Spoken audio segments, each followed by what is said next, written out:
Good morning, students. I hope you are well at home. So today we will do converse of midpoint theorem. The statement is the line drawn through the midpoint of one side of a triangle parallel to another side bisects the third side. So what is the meaning of theorem? Meaning of theorem is कि हमारे पास एक triangle है, triangle की एक side का हमने mid point लेना है, उस मिड पॉइंट से हमने एक लाइन ड्रॉ करनी है, वो लाइन भी ट्रायंगल की दूसरी साइड के साथ पैरेलल होनी चाहिए. तो जब वो लाइन ट्रायंगल की तीसरी साइड को मिलेगी, जहाँ पे कट करेगी, वो तीसरी साइड का मिड पॉइंट होगा, यानी कि थर्ड साइड को बाइसेक्ट करेगी. So let us understand with the help of diagram. Draw the triangle ABC. So take midpoint of one side, you can take any side. I take AB side. So D is midpoint of AB because they said midpoint of one side of a triangle parallel to another side. So अब हम यहाँ से एक line draw करेंगे जो parallel होगी another side के. तो हम ये लाइन ड्रॉ करेंगे जो कि पैरेलल है BC लाइन के. इसको नेम हम A दे देते हैं.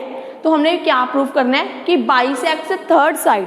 Bisects means divide in equal parts. That means AE is equal to EC. If AE equal to EC, then E becomes midpoint of AC. So we have to prove that E is midpoint. So basically we have to prove E is midpoint of AC. So first of all write what is given to us. And observe that this is a converse of midpoint theorem because in midpoint theorem we already given that D and E are midpoints and we proved DE parallel to BC. But here D is midpoint is given to us and DE parallel to given to us and we will prove E is midpoint. So midpoint में जो given था यहाँ पे हमने वो prove करना है. So that's why this is a converse of midpoint theorem. So first of all write what is given to us. A triangle ABC in which D is midpoint, in which D is midpoint of AB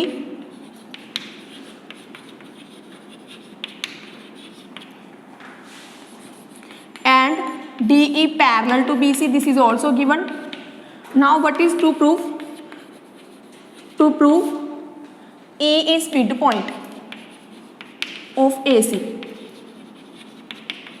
For this, to prove this result, we will construct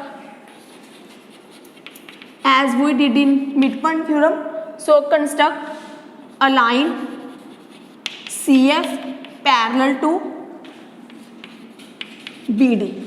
So we will construct a line CF which is parallel to BD. So CF line is parallel to BD. So now we will prove DE parallel to BC. This is given. BD parallel to CF. This is by construction. And we know if opposite sides are parallel, then the quadrilateral becomes parallelogram. Now this side is parallel to this and this side is parallel to this. So BCFD becomes a parallelogram. So BCFD is parallelogram. Clear up to here? Now we knew that in parallelogram opposite sides are equal. So DF side equal to BC and BD side equal to CF. So write it here. BD is equal to CF because opposite sides in parallelogram are equal. Opposite sides of parallelogram. Why this equal? Because these are opposite sides of parallelogram. Opposite sides of parallelogram. Now D is midpoint of AB. D is midpoint of AB. If D is midpoint of AB, that means this thing is equal to this thing. So AD equal to BD. We use the information D is midpoint of AB. Now observe that BD equal to CF, BD equal to AD. So combining both equations we get AD equal to CF.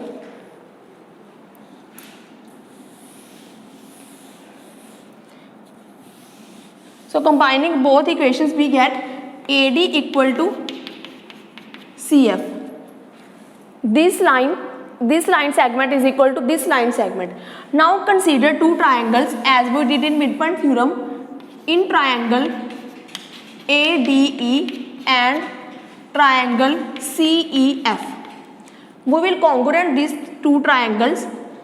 So this angle is equal to this angle, you know very well. These are alternative angles. Why? Because this line is parallel to this line as we constructed. So angle DAE is equal to angle C is equal to angle FCE, alternate angle. And these are vertically opposite angles. Angle AED is equal to angle CEF. So these are vertically opposite angle. Vertically opposite angles. Now third thing is what is equal to both triangles. See, we already proved that BD is equal to AD. Combining both equations we get AD is equal to CF. So AD lies in triangle ADE and CF lies in triangle CEF. So name it as 1. So AD is equal to CF by 1. We proved. So we get three things equal, two angles and one corresponding side. So by which rule these two triangles are congruent? Think. Okay. So these two triangles are congruent by AAS rule.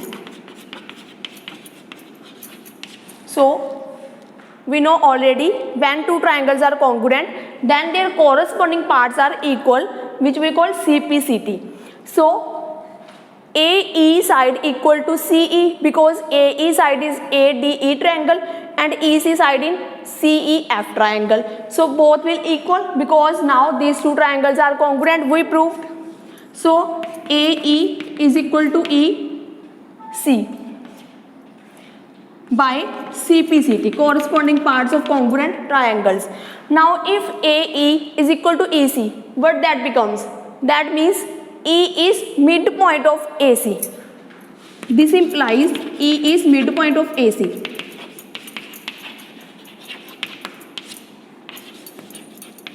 So this is all we have to prove. So recall again, we have given D is midpoint of AB and from D draw a line, but line should be parallel to BC. Then that line meets the third side and it will bisect the third side.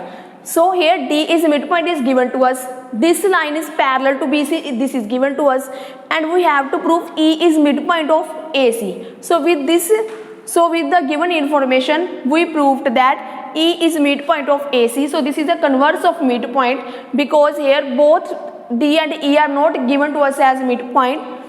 Here only D is given to us as midpoint and this line is parallel to this, and we proved this is a midpoint of AC. So with the help of this theorem, you can solve the questions of exercise 8.2. Thank you students.